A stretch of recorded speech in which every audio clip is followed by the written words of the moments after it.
Hi guys! Today magluluto tayo ngayon ng Bicol Express.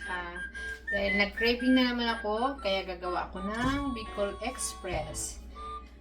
First, iinit muna natin ang ating frying pan.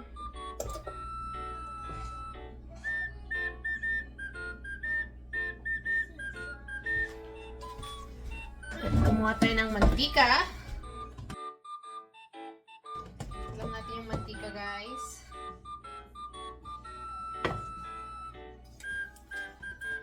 Igisa natin ng bawang.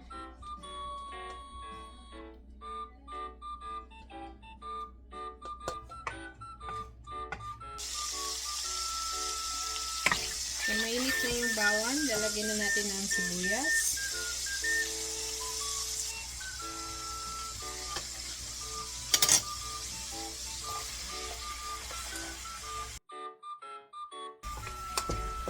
Lagyan na rin natin yung luya.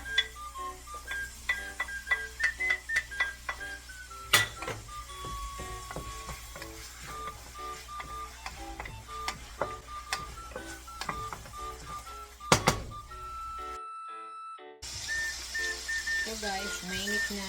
At pwede na natin ilagay yung karne.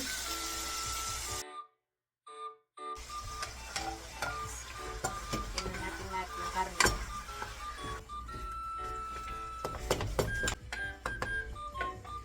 Lagyan po natin ng laurel, ng bay leaf. Ito na lang yung natira. Ilagyan na lang natin lahat. Sunod naman, lalagyan natin ng konting asin.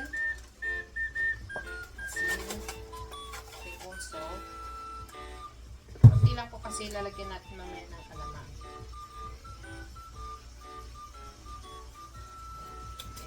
Tapos lagyan din natin ng magic sarap. Konti lang din.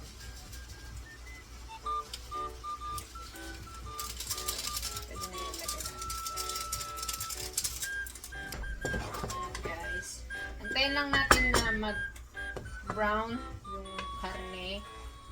Pwede na rin natin lagyan ng alamang. Igisa yung alamang. At yung gata. Mas maganda po itakpan natin. Ayan guys. Itakpan muna natin. Hinaan lang konti yung medium lang po. Medium heat. Ayan guys, habang inaantay natin na mag-brown yung karne, open lang natin. Tignan natin kung naging brown na yung karne. Tignan lang po natin ng pepper.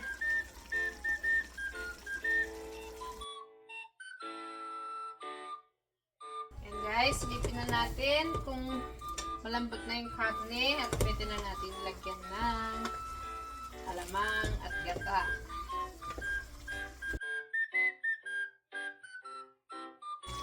Malapit na pong lumambot yung karne. At kulay brown, pwede na natin ilagay yung alamang at gata. So ito yung gamit natin guys, yung coconut milk, yung nasa lata.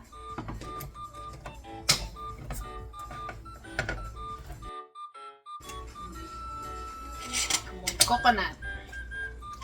Luhaluin lang po natin guys. Mix natin.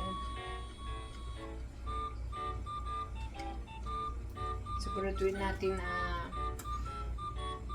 hindi panis. Parang okay naman. Amoy coconut naman siya. Guys, pwede na natin ilagay sa ating sabaw, pero mas masarap. Haluin muna natin. Ayan. I-mix na natin yung gata.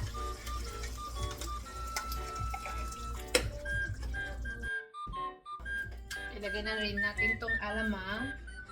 Tawag dito is salted shrimp. Bagoong alamang.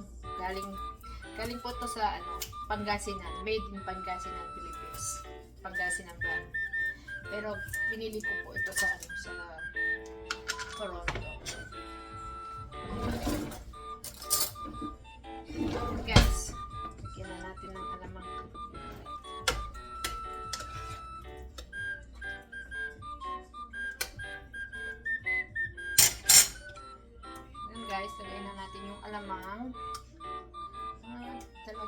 para muna.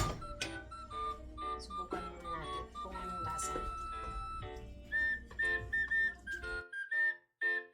So yun guys, check muna natin, i-dry muna natin siya para mas maganda yung lasa.